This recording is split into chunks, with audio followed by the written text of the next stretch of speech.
자, 네. 여기 이제 총론이 이렇게 나와 있습니다. 네. 그럼 이제 오늘부터 이제 고등학교 이론 적용반 이제 강의를 이제 시작을 하도록 하겠습니다. 여기 보시면 이게 총론 이렇게 나와 있는데, 물론 이제 정식 지도서는 이제 좀 더 있긴 있는데 제가 이제 필요한 부분만 조금 뽑아냈어요. 그래가지고 이제 이렇게 된 건데, 지금 여기가 요걸 넘어가시면 이제 제가 18페이지부터 이렇게 해놨습니다. 그래서 보시면 뭐 수학의 내용 체계 뭐 이렇게 있어요. 그래서 갖고 계시면 이제 18페이지부터 이제 보시면 될 것 같고, 일단 오리엔테이션 뭐 간단하게 하고 그 다음에 계속 진행을 하도록 하겠습니다. 자, 일단 지금 이제 고등학교 이제 이론 적용반인데, 이제 일단 강의 이름을 보시면 지금까지 배웠던 수학교육론 이론들이 있을 겁니다. 그래서 신론 1도 있고 수교재도 있고 신론 2도 있고, 뭐 필요하다면 뭐 심화 이론 같은 것도 조금 공부를 하신 선생님들이 계시겠죠. 자, 그렇게 이제 다 열심히 공부를 하셨을 텐데, 이제 그런 거를 실제로 고등학교 지도서와 연계해서 어떻게 또 문제가 출제되고 어떻게 고등학교 지도서에서는 이런 것들이 녹아들어 있는가, 이제 이거를 얘기를 하는 강의라고 할 수가 있겠습니다. 그래서 확실히 이번 최근 기출을 조금 살펴보면은 확실히 고등학교 지도서에서 계속 나오고 있다라는 것들을 여러분들이 좀 눈치를 챌 수 있을 것 같습니다. 그래서 그런 것들을 좀 봤을 때 고등학교 지도서를 좀 꼼꼼하게 살펴보는 게 굉장히 필요해요. 그래서 이번에는 특별히 뭐 지수부등식을 실제로 실생활 문제 가운데서 만들어 가지고 수학적 모델링해서 해결하는 문제도 있었고, 그리고 이제 연속이 아니지만 불연속이지만 또 리만 적분이 가능한 예를 또 찾아보는 것을 통해서, 그리고 수학 2와 관련해서 교수학습 방법 및 유의사항 내용을 적으면서 설명해야 되는 내용, 이런 것들이 나왔죠. 그러니까 그러다 보니까 이게 고등학교 내용이 이제 계속적으로 좀 나오고 있다, 이걸 좀 생각해 보면 될 것 같아요. 그래서 이제 얼마 전에는 또 삼각함수에 대해서 사실 또 분석을 해야 되는 내용이 나왔고, 그렇게 되면은 이제 수원과 수투에서도 이렇게 좀 풍성하게 이제 나오게 됨을 알 수가 있습니다. 자, 그래서 이런 것들을 봤을 때 이제 고등학교 지도서가 굉장히 중요한데, 일단 강의는 이제 4주로 구성이 돼 있고요. 그래서 이제 4주니까 매 주마다 대략 뭐 관련돼서 5문제씩 푼다 치면 이제 20문제가 되는 거고, 오늘은 이제 오리엔테이션이니까 문제가 없고 2주차 5문제, 3주차 5문제 그렇게 되고, 마지막 4주차에는 이제 10문제, 그렇게 해서 이제 총 20문제를 풀어보시게 될 예정입니다. 그래서 이제 그거를 좀 생각하셔서 문제가 이런 식으로 좀 나올 수 있겠구나 좀 생각을 하시면 될 것 같아요. 그래서 이제 오늘은 이제 오리엔테이션 하고 이제 계속 내용을 진행할 건데, 제가 이제 작년에는 이게 그 고등학교 수학을 일단 지금 이게 6단원으로 돼 있는데 대략 한 4단원 정도까지, 4단원 다 못 나갔던 것 같아요. 그래서 집합까지 나갔던 것 같은데, 여기 이제 18페이지 먼저 한번 잠깐 볼까요? 그래서 단원을 보면 내용체계가 이게 뭐 단원이죠. 그래서 이렇게 내용체계가 이렇게 나와 있는데, 그러니까 이렇게 6단원으로 돼 있어요. 6개. 넷, 닷, 6 이렇게 돼 있는데, 뭐 대략 여기 위에 있는 18페이지에 있는 여기 3개가 이제 3단원까지고, 그 고1 과정, 고1 1학기 과정이죠 보통. 그다음에 여기가 고2 2학기 과정인데 아마 집합까지 했던 걸로 기억이 납니다. 근데 이제 이번에는 이제 조금 더 나갈 수 있을 것 같아요. 이제 왜냐하면은 제가 이제 작년 같은 경우에는 이제 수원하고 수투를 조금 프린트로 다 이제 집약을 해서 중요한 걸 이제 다 넣어서 말씀을 드렸는데, 올해는 좀 바꿔가지고 수원하고 수투도 이렇게 지도서를 직접 분석을 해보는 시간으로 가질 예정이에요. 그래서 이제 수원 수투에 할 내용과 양이 굉장히 또 많아지겠죠. 그래서 이제 올해는 작년하고 다르게 수원과 수투에도 상당히 무게감을 두면서 진행을 할 예정입니다. 왜냐하면 시험에 굉장히 많이 나왔기 때문에. 그래서 수원 이게 수학이 이제 고등학교 수학이에요. 그 다음에 수원 수투는 이제 보통 고2 때 진행을 하죠. 그래서 수학하고 수원 수투를 메인으로 하고, 그 다음에 이제 확률과 통계, 미분과 적분, 그다음에 이제 기하는 거의, 제가 작년에도 기하는 거의 진로 선택이다 보니까 그냥 딱 예를 들어 이제 평면하고 공간에서 이제 유추 같은 거 좀 활용할 수 있으니까 약간 이론과 직접적으로 관련돼 있는 거 정도 한 15분 정도 했던 것 같아요. 20분 뭐 그렇게 많이 하지 않았습니다. 그래서 예를 들어 또 포물선 개념 같은 경우도 중3하고 또 이제 기하하고 조금 다르기 때문에 이제 그런 부분에서 인식론적 장애라든가 뭐 그 정도, 그다음에 이제 벡터 같은 거 조금 이제 얘기를 했는데, 올해도 아마 그 정도로 좀 간단하게 이제 다룰 예정이고, 나머지 그래서 지금 일단 수학 수원, 수투가 메인이고, 그다음에 확률과 통계와 미적분은 통계, 미분과 적분은 이제 그 프린트로 작년처럼 그렇게 할 것 같고, 올해는 좀 다른 게 수원하고 수투는 이렇게 지도서로 좀 꼼꼼하게 좀 문제도 좀 충분히 보고, 여러분들이 일단 지도서를 또 갖고 있는 것도 굉장히 중요하기 때문에 이제 그 점을 이제 반영을 하려고 합니다. 그래서 그거를 좀 이제 다르게 생각을 할 거고, 문제도 일단 저도 좀 고민을 해봐야 되는데, 이제 문제도 조금 약간 실제로 고등학교 이제 수원하고 수투 내용에서 풀만한 문제들도 이제 출제를 할 수도 있을 것 같아요. 그러니까 실제로 풀어보는 문제가 나올 수도 있기 때문에 그런 부분도 좀 생각을 해보면 좋을 것 같습니다. 자, 그럼 이제 바로 진행을 하도록 하겠습니다. 자, 모르겠어요. 하다 보면 다 끝낼 수 있을지도 모르겠고, 어쨌든 한번 열심히 한번 해보도록 하겠습니다. 자, 일단 고등학교 수학 내용 체계입니다. 자, 보시면 영역인데, 여기서 이제 조금 여러분들이 생각을 해야 되는 게, 영역이 원래는 이제 중학교에서는 항상 수와 연산부터 나왔단 말이에요. 근데 이제는 문자와식부터 나옵니다. 그래서 문자와식, 기하, 혹시 이 부분이 기입형으로 나올 때 여러분들이 잘 명심해서 적어줄 수 있으면 좋겠어요. 어쨌든 중학교 1에서 3학년까지와 동일하게 5가지 영역으로 돼 있는 건 맞아요. 지금 19페이지죠. 19페이지죠. 5가지 영역으로 돼 있는 건 맞는데 순서가 좀 다르고 살짝 헷갈릴 수 있는 부분들이 있어요. 이거를 여기서 한번 점검을 해봅시다. 자, 그래서 문자와식을 보면 여러분들이 헷갈릴 수 있는 게 이제 이거죠. 복소수죠, 복소수. 왜냐면 복소수는 아무리 봐도 수와 연산 같거든요. 그러나 왜 문자와식 영역에 들어가 있는가? 이걸 알아야 됩니다. 어쨌든 제가 이제 기출분석반에서도, 기출해설반에서도 좀 얘기를 했지만, 일단 올해 말에 2022 개정 교육과정이 나올 거예요. 근데 이제 이게 기본적으로는 바로 뭐 몇 개월 뒤에 보는 임용시험에는 반영되지 않을 거니까 올해까지는 2015 개정으로 할 가능성이 거의 99.9%죠. 아마 그렇게 할 거예요, 그냥. 그래서 올해까지는 이제 1호 개정을 확실히 공부를 해두시고, 그러니까 올해 합격하는 게 제일 베스트죠. 왜냐하면 내년에는 2 개정으로 또 해야 되기 때문에 상당히 골치가 아파질 수 있어요. 그래서 올해 이제 1호 개정을 확실하게 이제 다루면 될 것 같은데, 확실히 이제 작년에 기출을 보면은 1호 개정에서 이제 굉장히 지금 중학교뿐만 아니라 고등학교 내용까지 나오면서 뽕을 뽑으려는 약간 그런 느낌이 좀 있어요. 그래서 아마 올해도 교육과정에서 좀 중시해서 또 출제를 할 것 같습니다. 뭐 당연히 기본 이론은 중요하지만 여러분들이 중고등학교 지도서도 그와 걸맞는 약간 권위를 생각해서, 그러니까 수교론의 메인은 신론, 수교재, 교육과정이다, 이렇게 그냥 생각을 하시는 게 편할 것 같아요. 자, 우리가 전공이 보통 뭐 9+1이잖아요. 뭐 미적분학까지 포함하면 이제 9+1 이렇게 볼 수 있는데, 그냥 수교론을 편안하게 3과목 정도라고 생각하시는 게 좋을 것 같아요. 24점 분량의 3과목이면 딱 맞는 거죠. 그러니까 신론 1을 중심으로 하는 이론 강의, 그다음에 수교재를 중심으로 하는 학교 수학의 적용된 이론, 그리고 실제로 교과서와 교육과정, 이렇게 3과목으로 그냥 생각을 하셔서 공부를 열심히 하시면 좋을 것 같아요. 이제 거기에는 이제 중고등학교 지도서까지 다 들어간다, 이렇게 생각하시면 되겠습니다.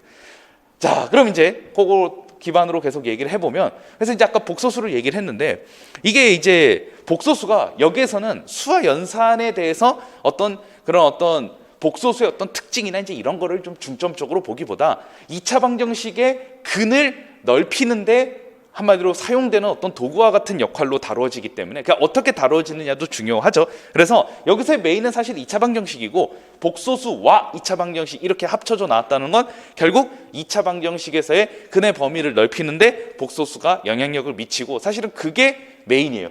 그렇기 때문에 문자식 영역에 복소수가 들어가요. 그래서 이제 예를 들어 복소수에 대한 내용이 나왔고, 이게 어떤 내용 체계에서 어떤 영역에 해당하느냐 물어봤을 때, 아, 복소수니까 수와 연산이네, 너무 쉬운데, 이렇다간 틀리게 되는 거죠. 그래서 이건 조심을 꼭 해주셔야 돼요. 자, 이거 헷갈릴 만한 영역이고, 그 다음에 헷갈릴 영역이 2차 함수죠. 2차 함수 보자마자 여러분들은 아, 이건 함수 영역이지 라고 바로 그냥 생각할 수 있는데, 여기서의 2차 함수는 중학교 3학년 때 다루는 2차 함수하고 다릅니다. 중학교 3학년에서는 그래프의 성질이라든가, 그래서 이제 ax 제곱 더하기 bx 더하기 c 이렇게 해서 a, b, c의 각 역할이나 이런 것들에 좀 중점적으로 뒀다면, 여기는 완전 대수적으로 최대값, 최소값을 구하는 데 초점을 맞추고 있어요. 그렇기 때문에 완전히 여기는 계산 영역으로서의 이제 2차 함수를 좀 다루는 겁니다. 그런 면에서 이거는 함수 영역이 아니라 또 문자식 영역에 들어갈 수 있는 거죠. 그래서 그렇게 좀 생각하시면 될 것 같고, 나머지는 별로 헷갈릴 거 없어요. 이건 뭐 기하 영역 아니라고 생각하는 사람 없어요. 그래서 큰 문제 안 될 것 같고, 자, 그다음 뭐 집합과 명제가 아니 왜 얘가 수와 연산이냐 생각할 수 있는데, 약간 연산 쪽에 좀 초점을 좀 두셔서 생각을 하시면 될 것 같아요. 우리가 집합 같은 경우도 여러 가지 연산 법칙들을 벤 다이어그램을 이용해서 이제 증명을 하죠. 그러니까 명제는 뭐 당연히 집합과 필요 충분 조건으로 얘기를 할 수 있는 것들이 많기 때문에 약간 연산적인 측면에서 좀 접근을 한다. 실제로 그렇게 많이 하고 있습니다. 연산적인 측면에서 많이 또 접근을 하고 있어요. 그래서 그렇게 좀 보시면 될 것 같고, 오히려 진짜 고등학교 1학년에서의 순수 수와 연산 영역은 집합과 명제다, 이렇게 생각을 하시면 될 것 같습니다. 자, 그리고 이제 여기서 고등학교 1학년에서의 순수 함수는 이제 이때 다루는 함수고요. 이때 함수는 정의역, 치역, 공역을 기반으로 해서 함수를 다루게 되고요. 유리함수, 무리함수가 진짜 여기서는 순수 함수예요. 여기서 유리함수, 무리함수는 진짜 막 유리함수, 무리함수의 그런 어떤 수학적 요소들, 뭐 A, B, C에 대해서 어떻게 뭐 그래프가 바뀌고 이제 대칭 이동이 되고 뭐 이런 걸 실제로 다루기 때문에 진짜 메인 함수 영역은 이쪽이라고 볼 수 있죠. 자, 확률과 통계는 이렇게 다루게 됩니다. 자, 여기서는 뭐 여러분들이 알아야 될 건, 여기서는 벽이 있죠. 경우의 수하고 순열과 조합을 다루는데 벽이 있다는 건, 일단 순열에서는 원순열과 같은 것이 있는 순열, 중복순열이 벽이에요. 그러니까 거기 이전까지만 다룬다는 거고, 그다음에 조합은 중복조합이 벽입니다. 그래서 중복조합 전까지 다룬다는 거예요. 그래서 이제 여러분들이 이산수학을 공부를 했으면 이제 우리가 순열과 조합 처음 배우고 난 다음에 그다음에 원순열, 같은 것이 있는 순열, 중복순열, 중복조합 이렇게 4개 다루잖아요. 그러니까 딱 그 전까지를 고등학교 1학년 내에서 한다, 이렇게 좀 생각을 하시면 될 것 같습니다. 그래서 오히려 이 영역 고2의 확률과 통계도 있는데, 뭐 그렇게 되면 이산수학이나 실제로 확률과 통계 전공을 좀 약간 기초적인 바닥 지식을 이해하는 데도 도움이 좀 되실 거예요. 자, 그렇고요. 성취 기준은 뭐 이렇게 나중에 하면서 얘기를 좀 해보도록 하겠습니다. 자, 여기도 이제 이렇게 나와 있는데, 여기는 지금 어차피 다 단원 시작할 때 다 나오는 부분이라 그때 좀 얘기를 좀 하려고 합니다. 그래서 그때 좀 쭉 얘기를 하겠습니다.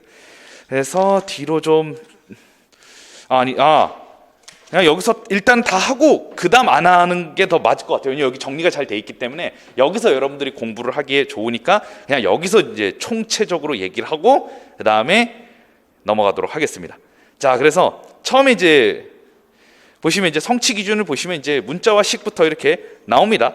문자와 식. 그래서 문자식은 넘어가도 될 것 같고 뭐 그렇게 뭐 어려운 내용은 없어요. 자, 이게 학습 요소. 이제는 고등학교에서의 교수학습 방법이 유의사항도 조금 여러분들이 적극적으로 반영을 할 필요가 있게 됐습니다. 실제로 수학 2의 교수학습 방법이 유의사항이 출제가 된 이상 이제는 뭐 그냥 수학 2까지 교수학습 방법이 유의사항 중에 중요한 부분은 여러분들이 그냥 다 암기를 해야 된다, 이렇게 봐야 될 것 같아요. 일단 중학교 거는 당연히 암기를 해야 되고 고등학교 거를 좀 추가를 해야 된다는 것이겠죠. 핵심적인 것만 살펴보겠습니다. 자, 일단 학습 요소부터 볼게요. 자, 그래서 학습 요소를 보면 최대값, 최소값, 연립부등식 이렇게 나와 있는데 요 세 가지가 좀 포인트라고 볼 수 있습니다. 그래서 자, 일단 표시를 좀 해두시는 게 좋겠죠. 자, 최대값, 최소값은 왜 포인트냐? 이때 처음으로 나타납니다. 처음으로. 원래 공구 계정에서는 그 최대값, 최소값이 중3 때 처음으로 나타났어요. 하지만 이제는 2차 함수의 최대, 최소를 고등학교에서 처음 다루기 때문에 말 그대로 처음 나오는 것입니다. 이렇게 학습 요소는 맨 처음에 나오면 이렇게 띄워주거든요. 그러니까 여때 처음 나온다는 거예요. 근데 공구 계정에서는 중3 때 이미 최대값, 최소값이 나왔으니까 이제 고1 때는 없었거든요. 하지만 여기서는 이제 처음 나오니까 최대값, 최소값이 등장을 했습니다. 자, 연립부등식은 2018학년도에 기입형으로 실제 나왔죠. 이건 실제 나왔습니다. 기입형으로. 자, 이것도 이해를 하고 적었어야 맞을 수 있었던 문제였고 아니면 틀렸던 문제였죠. 2018학년도에 이거 나왔을 때 엄청나게 깜짝 놀랐습니다. 이게 교육과정을 이렇게까지 낼 줄이야 라고 깜짝 놀랐는데, 어쨌든 이거는 잘 생각을 해야 될 필요가 있어요. 원래 그러니까 공구 계정에서는 원래 지금 연립부등식을 연립 1차, 연립 2차로 해서 이제 중고등학교 때 이렇게 나눠서 했단 말이에요. 연립 1차 부등식, 연립 2차 부등식을. 이제 중학교 때는 연립 1차 부등식을 이제 다루는 게 삭제가 됐어요. 그러니까 중학교에서는 연립 부등식을 연립한다라는 개념이 아예 없어진 거죠. 그러니까 고등학교 때 처음 나오게 되고 어차피 고등학교 때 연립 1차, 연립 2차 다 다루게 된다고 한다면 그냥 연립 부등식이라고 명칭을 하면 되겠죠. 그래서 그렇게 나오게 되었습니다. 자, 그렇고요. 교수학습 방법 및 유의사항 첫 번째, 조립제법은 뭐 다항식을 1차식으로 나누는 연산과 연계한다. 솔직히 이게 나오지는 않을 것 같아요. 그냥 참고로 알고 계시면 좋을 것 같고, 다항식의 인수분해는 다음과 같이 다룬다. 이건 모르진 않을 것 같고, 그다음 자, 이거는 실제로 적으라고 나온 건 아니고 실제로 2018학년도에 본문에서 이렇게 지도하는 상황이 실제로 나왔어요. 그러니까 이거를 반영을 한다라는 것입니다. 그래서 다항식의 곱셈과 인수분해는 중학교에서 학습한 내용을 토대로 추가된 내용을 이야기한다. 근데 이 중학교에서 학습한 내용을 기반으로 어떻게 다항식의 곱셈과 인수분해를 다루게 될 것인가, 이거는 좀 여러분들이 생각을 해두는 게 필요할 것 같아요. 그러니까 이걸 암기한다기보다 실제로 중학교에서 학습한 내용을 토대로 어떻게 고등학교에선 지도가 되는가를 알아두시는 게 필요할 것 같습니다. 자, 실수인 경우만 다룬다. 그래요. 뭐 어려울 거 없어요. 그냥 실수인 경우만 다뤄요. 그래서 이제 허수개수는 안 하는 거죠. 됐고요. 그다음, 자, 2차 함수의 최대값, 최소값은 제한된 범위까지. 이제는 여기선 전체 범위, 제한된 범위를 다 고등학교 1학년 때 한다는 거. 요거는 그냥 이해하시면 될 것 같고.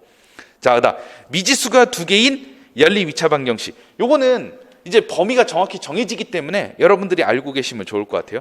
1차식과 2차식이 한 개씩 주어진 경우하고 두 2차식 중 한 2차식이 간단하게 인수분해가 되는 경우만 다룹니다. 이것만 다루고, 예를 들어 문제에 다루지 않는 것이 무엇인가라고 물어봤을 때 여러분들이 적을 수 있으면 좋겠죠.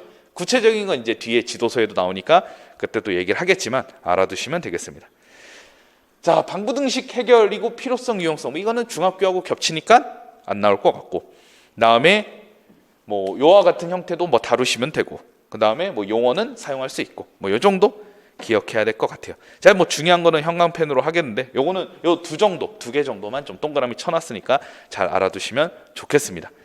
자, 평가 방법 및 유의사항 중에서는 솔직히 이거는 범위가 명확해야 좀 출제가 될 수 있는 것으로 볼 수 있기 때문에 그 명확하게 범위가 나올 수 있는 부분만 언급을 할 거예요. 예를 들어 복잡한 인수분해는 다루지 않는다. 이거는 범위가 명확합니다. 그래서 이거를 얘기를 할 거예요.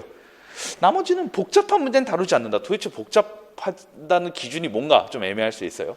그 다음에 뭐 복잡한 거 다루지 않는다. 복잡한 거 다루지 않는다. 솔직히 이건 안 나올 것 같아요. 이건 애매하기 때문에. 그래서 근데 여기서의 복잡한 인수분해는 정확하게 명칭이 돼 있어요. 요거는 프린트해서 이따가 얘기를 하도록 하겠습니다. 자, 그다음 종종 이제 프린트 이제 나눠 드렸는데 그거 가지고 같이 얘기를 할 거거든요. 자, 근데 기하로 넘어가겠습니다. 자, 기하는 확실히 여기 보시면 점, 직선, 원과 같은 도형은 대수적으로 표현된다 그랬는데 확실히 해석 기하를 굉장히 강조하고 있음을 볼 수가 있습니다. 그래서 이 부분에서 시험이 나온다면 종합 기하와 해석 기하의 측면에서 비교하고 설명하는 부분은 충분히 여러분들이 시험에 나올 수도 있겠죠. 그래서 그 부분을 좀 중점적으로 보시면 될 것 같고, 기하와 대수의 연결성을 경험할 수 있게 됩니다. 확실히 해석 기하에서는 기하를 대수적으로 생각하고 방정식적 표현에 따라서 각각의 점을 연구하는 측면이 강조가 되고 있죠. 그래서 그 점을 생각하면 될 것 같아요. 그래서 실제로 교수학습 방법의 유의사항도 보면 직선의 방정식, 원의 방정식은 중학교에서 학습한 내용과 연계해서 다룬다. 이건 확실히 종합기하, 중학교에서 우리가 종합기하로 다뤘단 말이에요.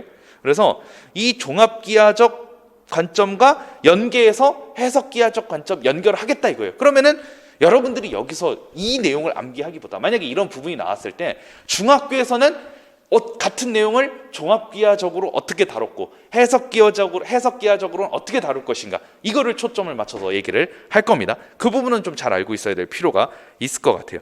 그래서 여기 나온 대로 기하와 대수의 연결성이 이제 중요하겠죠. 그다음 세 번째, 공학적 도구를 이용할 수 있다. 이거는 뭐 암기해서 적을 내용은 아니라고 보여집니다. 그다음에 도형의 이동 관련해서 유용성과 같이 뭐 이것도 그렇고요.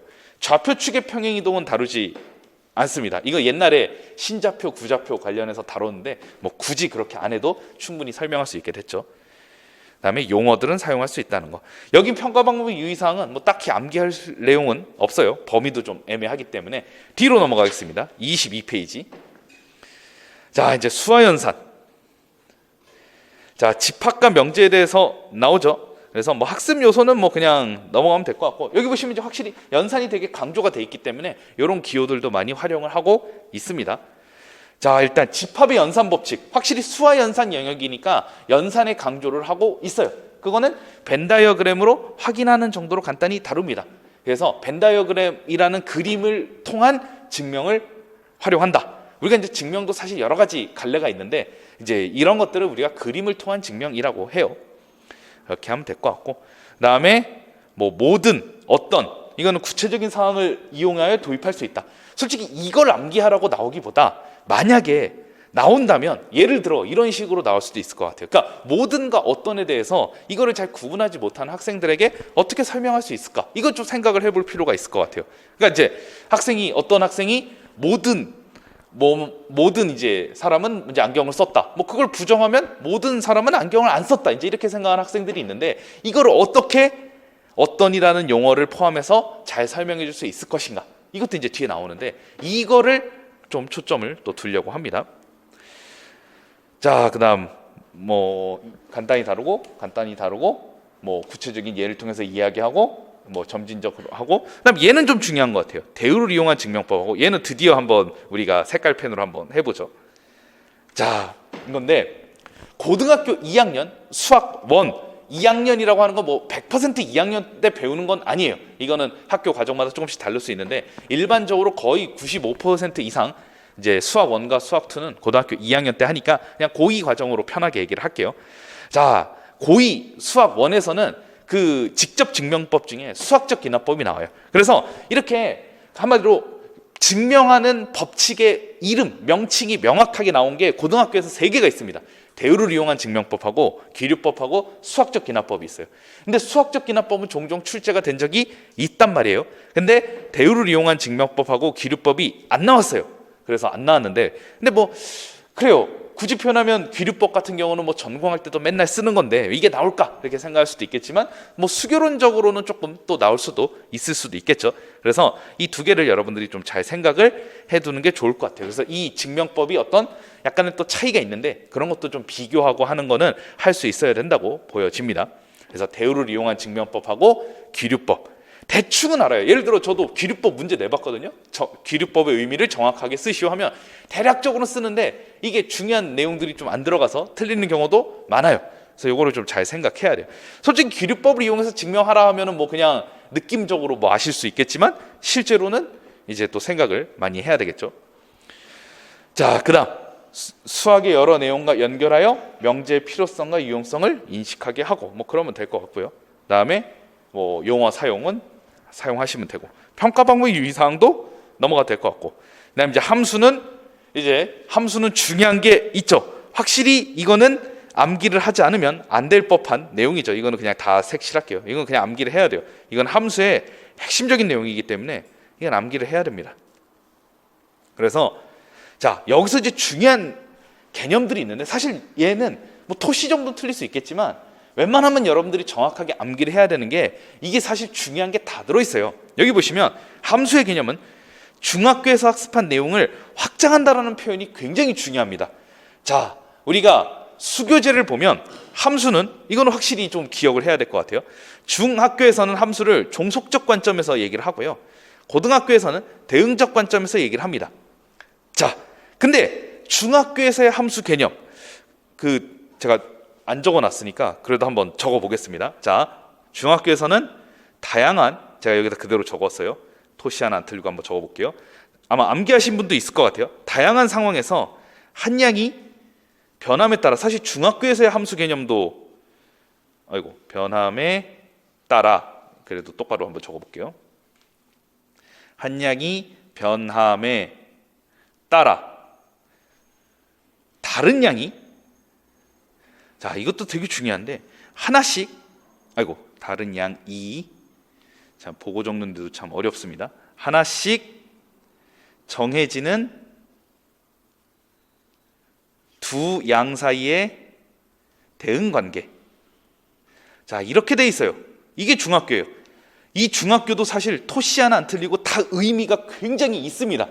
이게 다 의미가 있는데 여러분들은 이거를 정확하게 구분해서 이해를 완벽하게 해야 될 필요가 있어요. 왜냐하면 이번에 그 수학2 교수학습 방법의 유의사항 정적분과 관련된 내용도 사실은 그냥 그걸 암기해서 쓰는 게 아니라 그게 왜 그렇게 됐는가를 좀 더 생각해야 되는 문제였기 때문에 여러분들은 이제는 교수학습 방법의 유의사항을 그냥 암기하기보다 왜 이렇게 쓰여졌는가를 문장의 어떤 구절들을 좀 이해를 하는 건 필요할 거라고 보여집니다.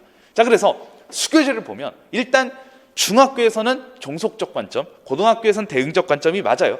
자, 근데 중학교에서 한번 볼게요. 중학교에서는 근데 이렇게 나와 있어요. 다양한 상황, 뭐 다양한 상황이란 보통 실생활을 많이 쓰니까 그렇게 이해하시면 될 것 같고, 한 양이 변함에 따라, 자, 변함에 따라, 자, 첫 번째 한번 눈길을 돌려보죠.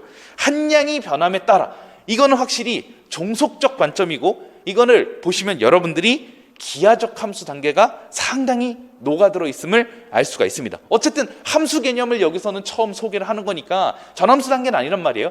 하지만 기하적 함수 단계에선 이렇게 함수의 동적인 측면을 강조를 했기 때문에 이거는 기하적 함수 단계와 연결이 돼 있다라고 얘기할 수밖에 없어요. 그래서 기하적, 요거만 적어 놓죠.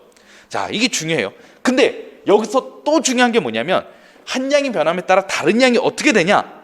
하나씩 정해진다라는 겁니다. 그러니까 이게 다른 양이 따라서 변한다 이렇게 얘기를 하지 않았어요. 한 양이 변함에 따라 다른 양이 따라서 변하는 게 아니라 그냥 한 양이 변함에 따라 다른 양은 정해진다는 건데 굉장히 중요합니다.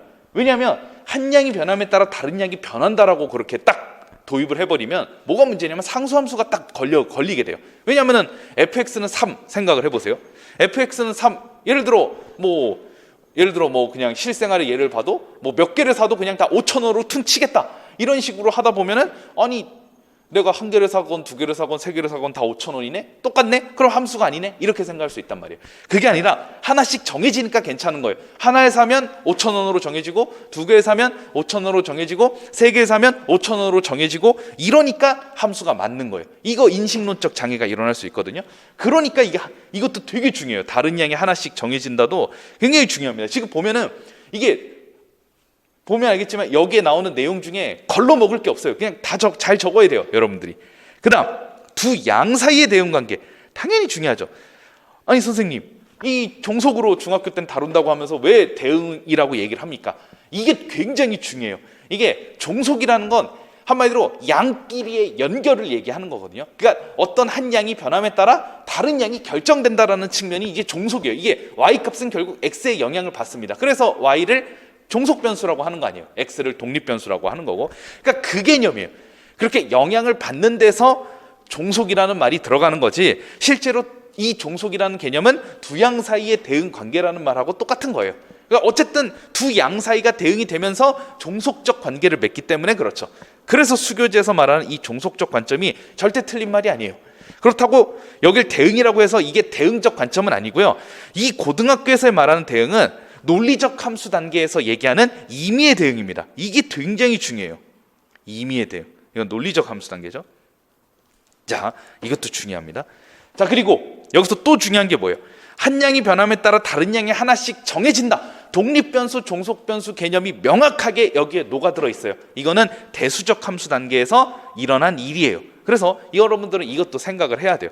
왜냐하면 수교재를 여러분들이 계속 꼼꼼하게 그 함수 파트를 보시면 기하적 함수 단계에서는 2차 곡선도 다 함수로 인정했던 시기예요. 그러니까 여기 안 맞아요. 왜냐하면 여기는 2차 함수래요. 2차 곡선을 걸러내고 있거든요. 그래서 2차 곡선, 원, 포물선, 타원, 쌍곡선을 걸러내고 있는데 그런 면에서 여러분들이 확실히 이것만 딱 봤을 때 기하적 함수 단계의 영향만 받았다라고 하는 건 무리가 있고요. 대수적 함수 단계의 영향을 받은 것도 분명 있습니다. 그래서 그거를 좀 기억을 해야 돼요.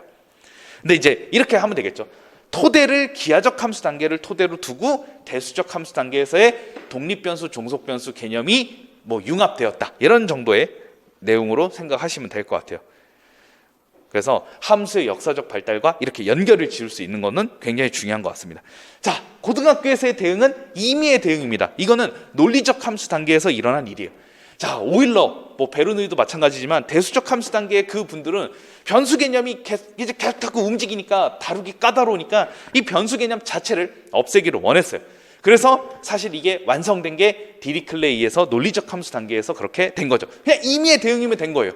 임의의 대응. 여기서는 뭐 숫자일 필요도 없고 뭐 그래프를 통해서 뭐 표현할 필요도 없고 그냥 함수의 정의상 대응 관계만 만족하면 수에 국한되는 건 아니라는 거예요. 물론 수에 대해서의 대응도 여기엔 포함되긴 하지만 수를 훨씬 넘어서 예를 들어 뭐 바로크 시대의 뭐 음악가들 하면 그렇게 연결되면 또 함수 관계가 되는 거고 다 함수 관계가 된다는 겁니다. 예를 들어 뭐 이제 뭐 어떤 거는 뭐 몇 호선이냐 뭐 이런 것도 다 이제 연결을 하면은 함수가 될 수 있다는 거죠. 물론 뭐 겹치는 건 안 되겠지만 어쨌든 노량진역 같은 경우에는 이제 1호선하고 또 9호선인가 또 겹치죠. 이러니까 함수는 아니지만 어쨌든 우리는 함수 단계를 수의 대응 관계로 국한 지어질 필요가 없고 그냥 임의의 어떤 관계면 충분하다. 그러니까 대응 관점이에요.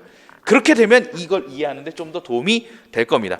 왜 중학교 학습 내용을 확장하게 되는 거냐? 두 양 사이의 대응은 임의의 대응에 진짜 스페셜한 케이스예요. 임의의 대응이 이렇게 있다면 이 두 양 사이의 대응 관계는 굉장히 스페셜한 케이스입니다. 이거를 확장하게 된다는 거예요. 결국 임의의 대응으로서 사실 함수의 모든 것을 포함하고 있는 게 임의의 대응으로서 다루는 거예요. 그래서 교수학습 방법이 유의사항에서도 중학교에서 학습한 내용을 확장한다라는 표현을 쓰고요. 그 다음 두 집합 사이의 대응 관계는 굉장히 중요합니다. 이제 우리가 이걸 만족하는 것들을 각각 집합 정의역과 공역으로 넣는 거죠. 여기서 두 집합 사이의 대응 관계는 결국 집합적 함수 단계의 영향도 받았다라는 걸 우리는 생각할 수 있어요. 왜냐하면 집합적 함수 단계는 공리론적 집합론을 기반으로 이제 논리적 함수 단계를 더 이제 보완을 해서 설명을 했기 때문에 그런 면에서 중학교는 기하적 함수 단계를 기반으로 이제 대수적 함수 단계와 융합했다 이렇게 생각하면 되고 고등학교에서의 함수 개념은 논리적 함수 단계를 기반으로 집합적 함수 단계의 개념이 융합되었다 이렇게 여러분들이 이해를 하면 딱 맞을 것 같습니다. 그래서 여기서 뭐 빼뜨릴 게 딱히 없어요. 굉장히 다 중요합니다. 여기 유의사항이.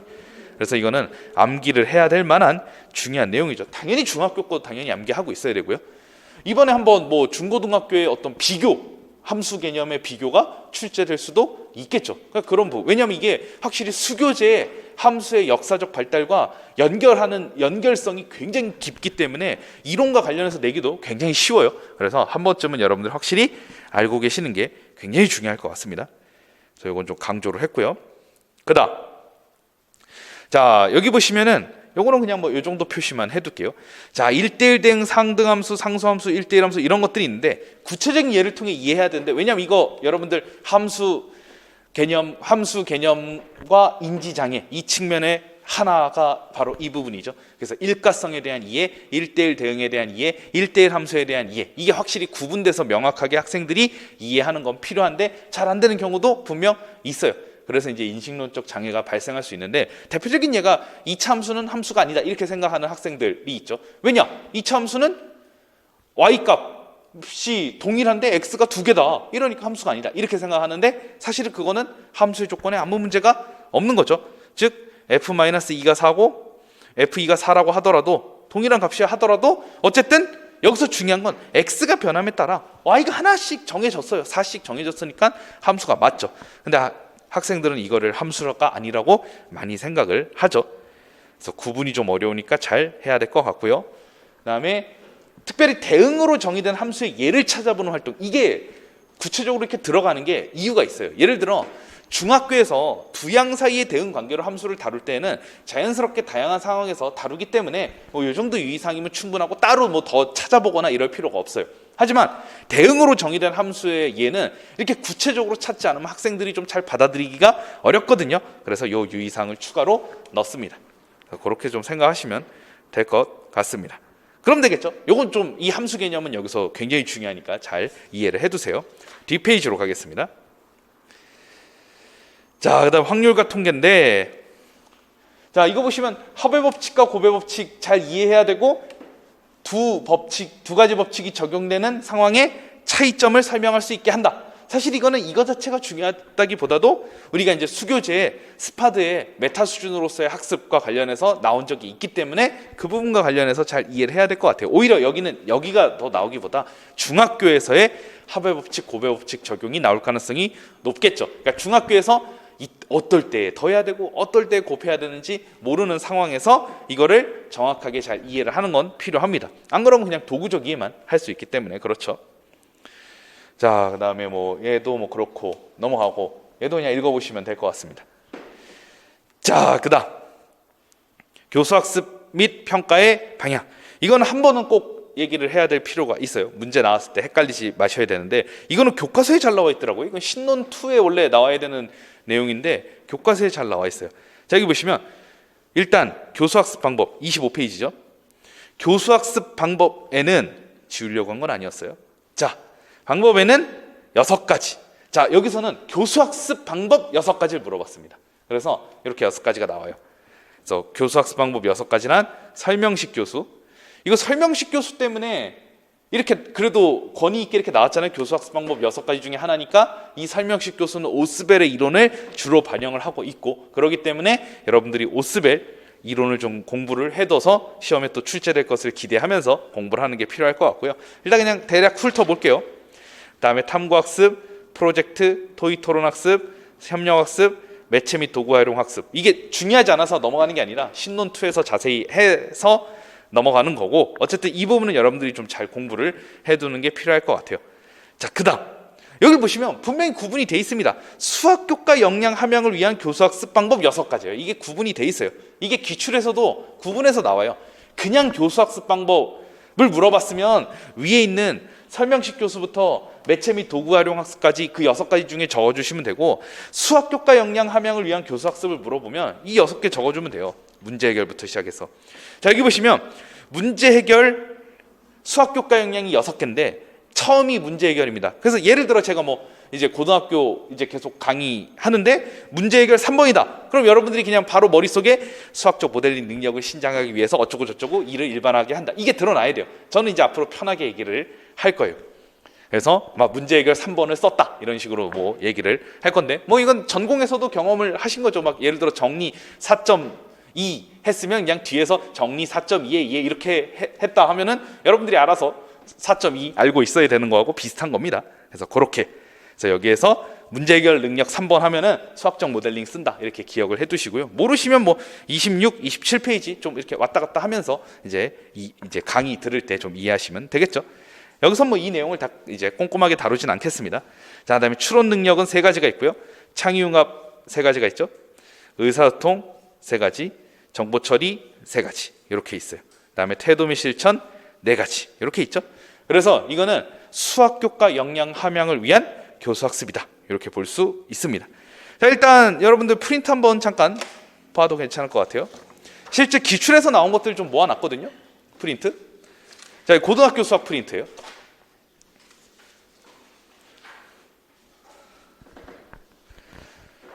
자, 뭐 프린트가 좀 뭐 정수론 관련해서도 있으니까 좀 헷갈릴 수 있겠지만 뭐 고등학교 수학 프린트 하시면 돼요.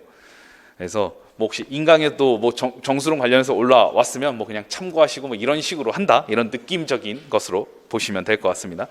자, 1페이지 보면 2018학년도에 논술형 8번 문제를 보면, 자, 교수학습 방법 중 문제 해결 능력, 의사소통 능력. 그러니까 지금 보면은 문제 해결하고 의사소통이라고 수학교과 역량을 딱 핀포인트로 맞춘 내용이 나왔어요. 그러니까 그렇게 나오든지 2019학년도 볼게요. 밑줄 친 것만 보면 될 것 같아요.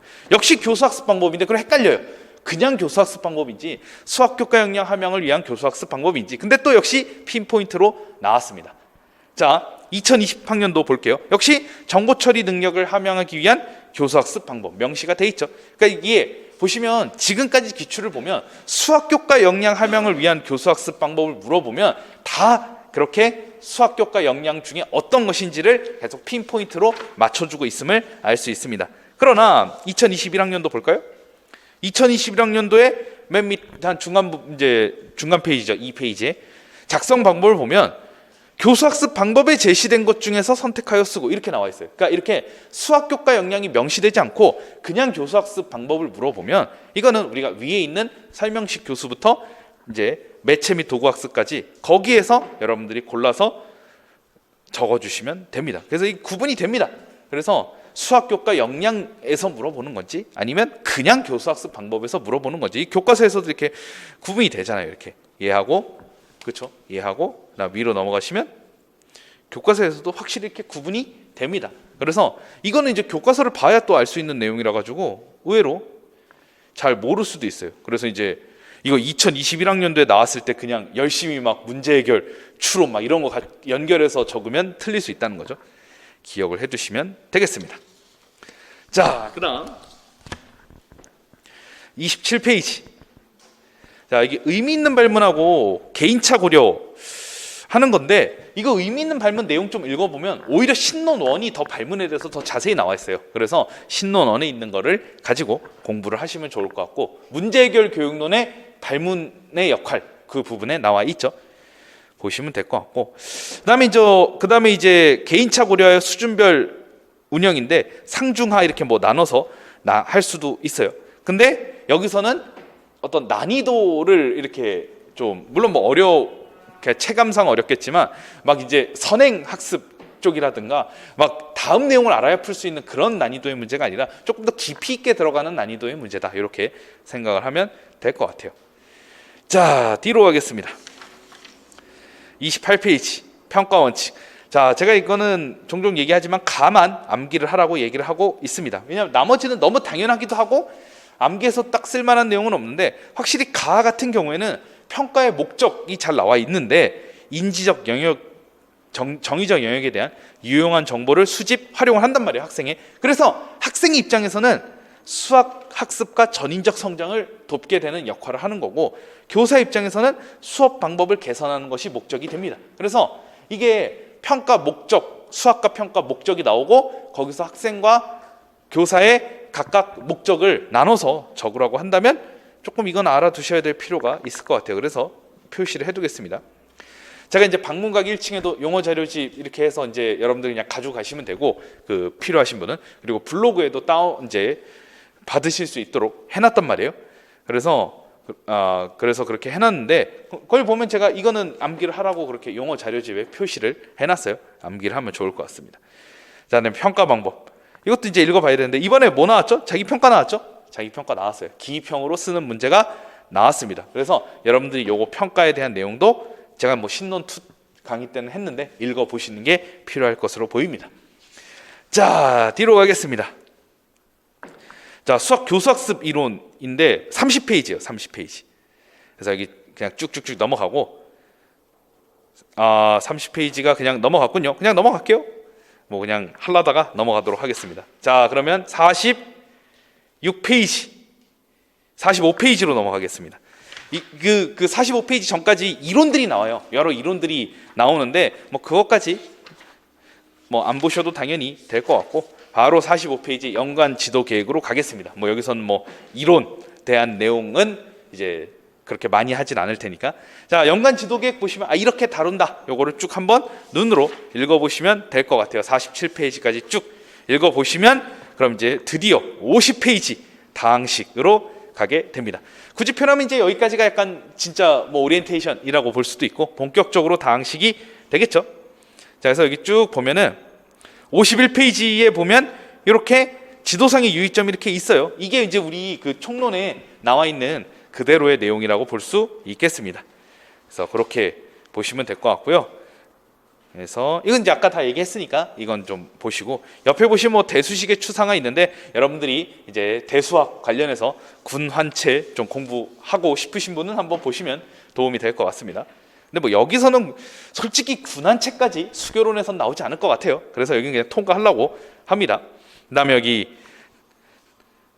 이제 뭐 다항식의 나눗셈, 그렇죠? 이런 게 있죠. 이것도 뭐 다 대수에서 여러분들이 다 공부를 해야 되는 영역이에요. 그래서 뭐 이거 보시면 될 것 같고, 이건 뭐 다 기억나시죠? 유클리드 호재법이라든가 남어의 정리 인수정리. 사실은 이게 지금 왜 대충 표시라도 하는 거냐면은 우리가 이걸 가지고 교수학적 변화를 한다, 그 얘기 하려고 하는 거예요.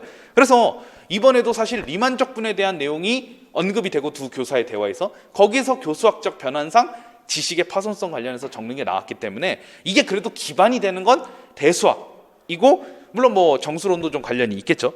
어차피 정수론에서도 다 다루는 내용이기 때문에 어느 정도, 어쨌든 대수학이 더 메인이라고 할 수 있는데 그런 것들이 교수학적 변환이 돼서 중고등학교 때 지도가 된다, 뭐 그런 얘기를 하고자 하는 겁니다.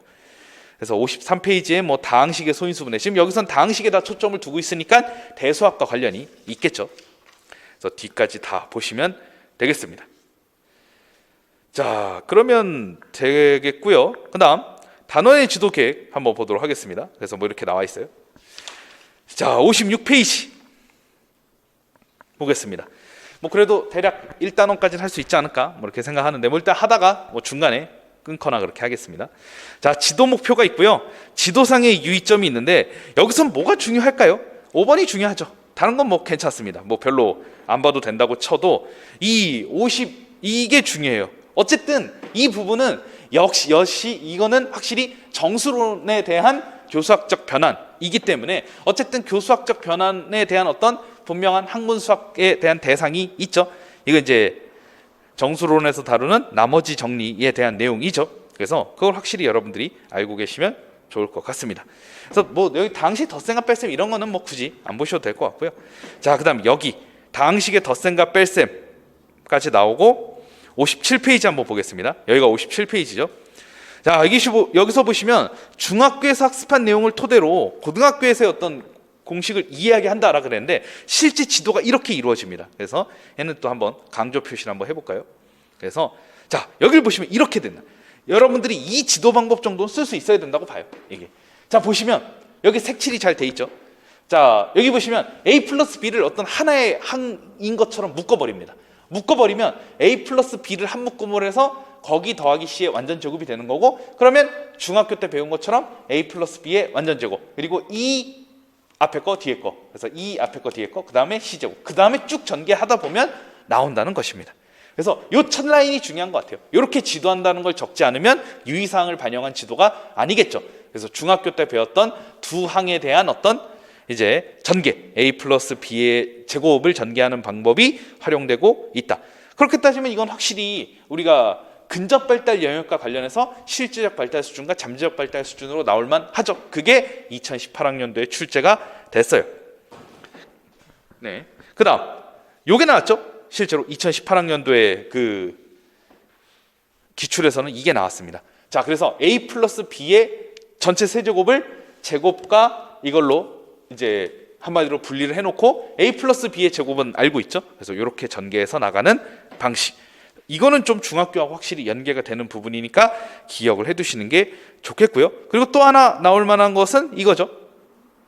그래서 다음 그림으로부터 이제 고등학교에서 이렇게 뭐 대수타일이나 뭐 색종이나 어쨌든 뭐 대수타일을 쓴 것 같은데 이렇게 써서 우리가 A 플러스 B 플러스 C의 완전 제곱을 설명할 수 있는 것 또한 필요하다고 볼 수 있겠습니다. 자, 그래서 이 부분은 프린트 한번 보도록 하겠습니다. 2페이지.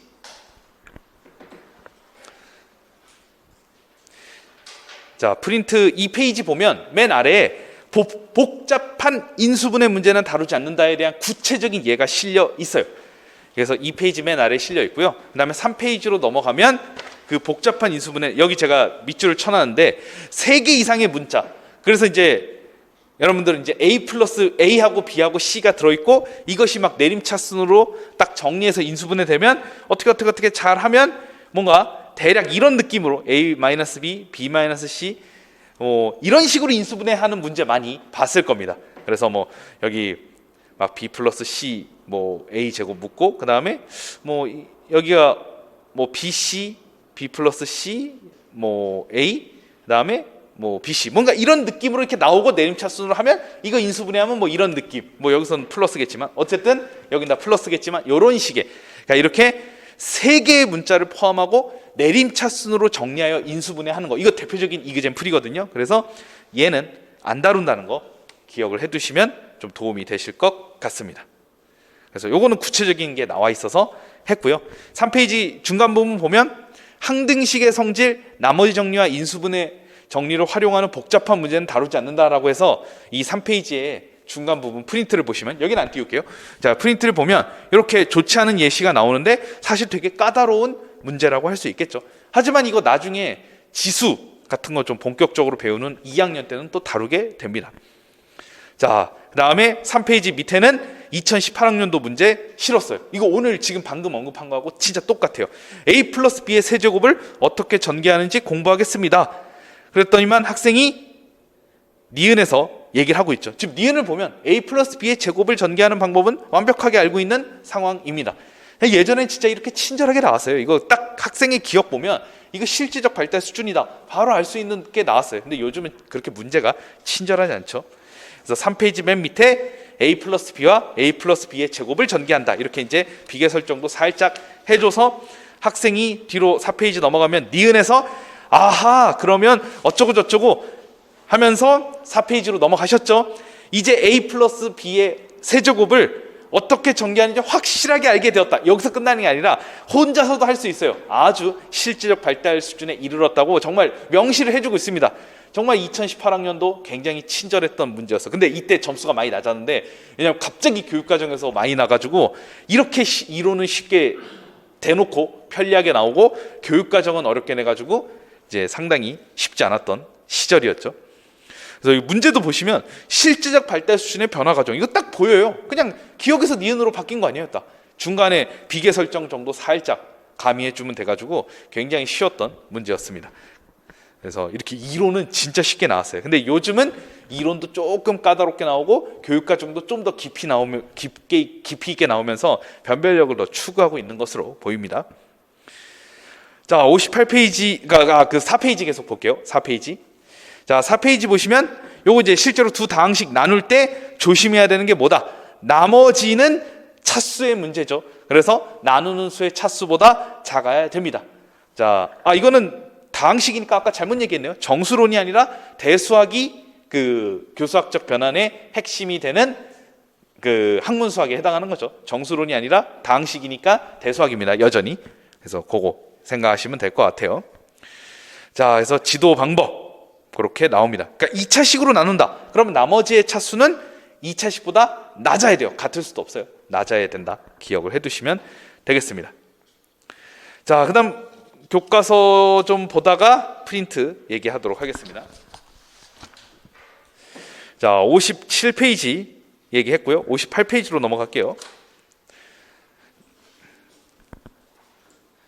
자, 보시면 파스칼의 삼각형이 있어요. 요거 파스칼의 삼각형 관련해서 본문에 살짝 2018학년도에 언급이 된 적이 있죠. 이 파스칼의 삼각형은 참고로 나중에 이제 우리 고등학교 2학년 확률과 통계하면 그때 좀 증명을 하겠지만 수학적 기납법으로 증명을 합니다. 일단 뭐 그렇다는 거고요.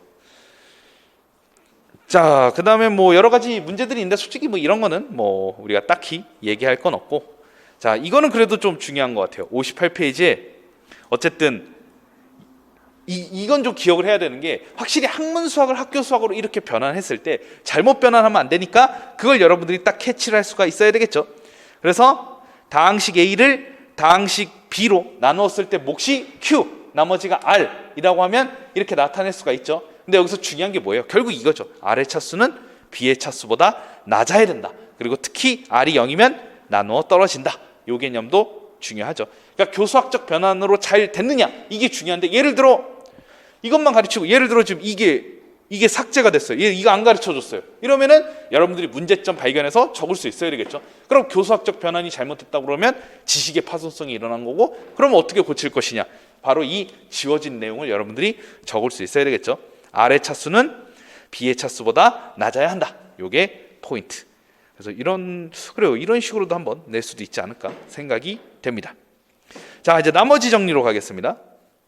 나머지 정리를 할 때 먼저 항등식에 대해서 얘기를 해요. 뭐 지우고자 했던 건 아닌데 지워졌네요. 그래서 항등식에 대해서 얘기를 먼저 합니다. 자, 항등식은 근데 중학교 1학년에서도 다뤘기 때문에 여러분들이 그렇게 어렵게 생각할 개념은 아닌 것 같아요. 뒷페이지 60페이지 가겠습니다.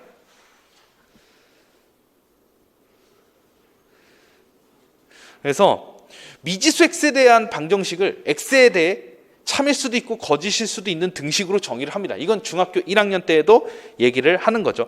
항등식은 모든 x의 값에 참이 되는 등식. 그러니까 보시면 이 정의를 좀 기억을 해야 되는 게, 확실히 우리가 오스벨의 통합적 조정의 원리에 따르면 유사성과 차이점을 분명히 구분하면서 지도를 하라고 얘기를 하고 있어요. 그래서 새로운 지식 내용이, 새로운 학습 내용이 인지구조에 좀 명확하게 잘 정착될 수 있도록 지도하는 게 필요한데, 그래서 차이점, 공통점을 좀 생각해야 되는데, 방정식과 항등식의 공통점은 뭐예요? 미지수 x가 포함되어 있는 등식이라는 점에서 공통점이에요. 지금 보시면 둘 다 등식으로 정의를 하고 있습니다. 등호로 연결된 식이라는 거죠. 그러니까 둘 다 미지수 x를 포함한 등식이라는 거예요. 차이점은 뭡니까? x의 값에 따라 참이 되기도 하고 거짓이 되기도 하느냐, 아니면 모든 x의 값에 따라 항상 참이냐. 이건 오히려 오스벨의 통합적 조정의 원리에 따라 유사성과 차이점을 분명하게 구분하게 하여 새로운 학습 내용이 인지구조에 명확하게 잘 자리 잡을 수 있도록 지도하는 그 내용으로 여러분들이 공부를 해두시면 될 것 같아요.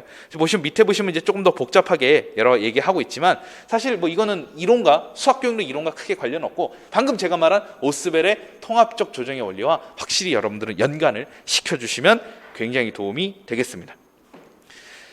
자, 그다음 60페이지죠. 계속 여기 보시면 이것도 이론과 관련해서 설명하려고 아주 노력한 흔적이 보입니다. 특별히 나머지 정리의 결과만을 형식적으로 고착시키는 경우는 굉장히 많아요. 그래서 교사가 이거 뭐 대놓고 그냥 형식적 고착할 수 있다라고 선언을 하는 거죠. 그래서 결과만을 그냥 형식적 고착으로 지도할 수 있습니다. 하지만 항등식의 성질을 이용하여 얻어진 과정을, 그러니까 이건 도구적 이해가 될 수 있겠죠. 다른 상황에도 활용할 수 있도록 한다. 예를 들어, 그럼 여기 보시면 이제 나머지 정리의 내용이 알았어요. 그래서 여기 나머지 정리를 보시면 자, 1차식 x-a로 나눕니다. 나머지 r이라고 하면 이렇게 쓸 수 있다. 그래서 이거 1차식으로 나눴을 때 나머지 이제 어떻게 해요? 그냥 형식적 고착으로 지도하는 교사는 0 되는 값 3이지? 그냥 3 넣으면 답이야.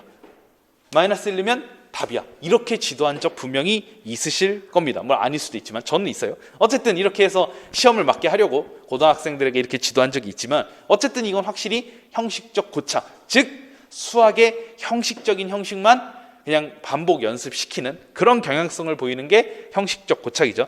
그러다 보면 학생들은 자연스럽게 도구적 이해에 머무를 수 있다. 그 점을 좀 조심하면 될 것 같습니다. 자, 그다음 조립제법입니다. 뒤로 넘어가면 61페이지죠. 자, 그래서 조립제법인데 조립제법 이제 우리 1단원이 65페이지까지예요. 거의 다 했어요. 그래서 조금만 더 잘 해봅시다. 자, 9번을 보면은 나머지는 제가 꼼꼼히 봤는데 굳이 넘어가 될 것 같고, 특별히 조립제법은 다항식을, 이게 중요해요. 이것 때문에 지금 조립제법은 굉장히 중요한 역할을 하는데, 일단 조립제법이 기출에 지문에 한번 등장한 적이 있어요. APOS 이론 관련해서 이제 한번 등장한 적이 있는데, 근데 조립제법과 관련해서 핵심적인 5개념이 출제가 되지 않았어요. 그래서 그걸 얘기하려고 그래요. 자, 특별히 이 1창의 개수가 무조건 1이 된다는 것이 조립제법에는 핵심이에요. 무조건 1이 될 때만 쓸 수가 있는 거예요. 그래서 못과 나머지를 간단히 구할 수 있어요. 자, 그런 편입니다. 자, 근데 그래서 13번이 중요한 것 같습니다. 자, 여기서 1차식 ax 더하기 b로 나누는 경우입니다. 자, 그러면 이걸 어떻게 해야 되냐면은 ax 더하기 b가 1차식으로 구성이 되어 있으면 애초에 조립제법을 못 써요. 그러니까 a를 이제 1차식 x 더하기 a분의 b로 나누었을 때 못과 나머지를 조립제법으로 이용하여 구한 다음에 이렇게 나머지 정리를 기반으로 식을 만들어 놓고 맞춰주는 겁니다. 이게 중요해요. 이게 안 되면 학생들은 많이 틀릴 수가 있어요. 어차피 뒤에 문제가 나오니까 얘기를 해보도록 하겠습니다. 자, 조립제법은 되는데 이거는 자세한 설명이 2차 때가 더 중요하긴 하지만 그냥 대충 간단하게 하다 보면은 알 수 있습니다. 자, x-a로 나눴을 때 여기 보시면 이제 이 -2가 계속 나눠지는데, 그래서 이제 2, 1, 7, 16 이런 식으로 계속 나오게 되죠. 자, 보시면 2가 그대로 2로 떨어져요. 조립제법도 똑같아요. 근데 이 2는 4죠. 근데 조립제법에서는 이 4를 더합니다. 이렇게 더해요. 자, 근데 얘는 -3하고 -4가 있는데 얘는 빼요. 왜냐면 빼면 -3 더하기 4니까 똑같이 나오는데 왜 얘는 더하고 조립제법에서는 진짜 나눗셈 할 때는 빼느냐? 조립제법에서는 얘를 0이 되는 값, 즉 2를 넣는 반면 얘는 -2를 곱해서 계산해야 되니까 결국 부호가 반대로 나오게 되죠. 그러니까 얘는 빼게 되는 거를 조립제법에서는 더해서 계산하면 딱 개수가 나오는 규칙이 적용된다. 이렇게 볼 수 있습니다. 그래서 그걸 좀 생각하시면 될 것 같아요. 자, 62페이지. 그래서 요거는 좀 그러니까 이런 게 이제 지도 방법이 중요합니다. 자, 보시면 여기 보시면 이제 2x-1로 나눈단 말이에요. 이렇게.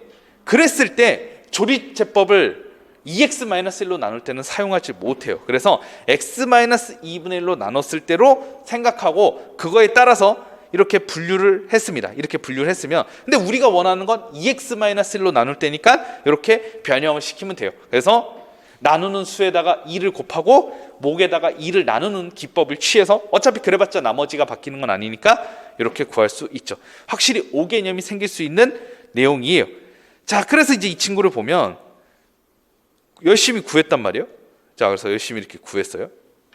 그래서 가인이가 이제 조립제법을 이용하여 1차식으로 나눴을 때의 목과 나머지를 구한 것이다. 물론 이 부분은 사실 중요한 게 이제 조립제법을 제대로 썼느냐의 문제일 수 있겠지만, 어쨌든 이거는 이제 이게 문제였죠.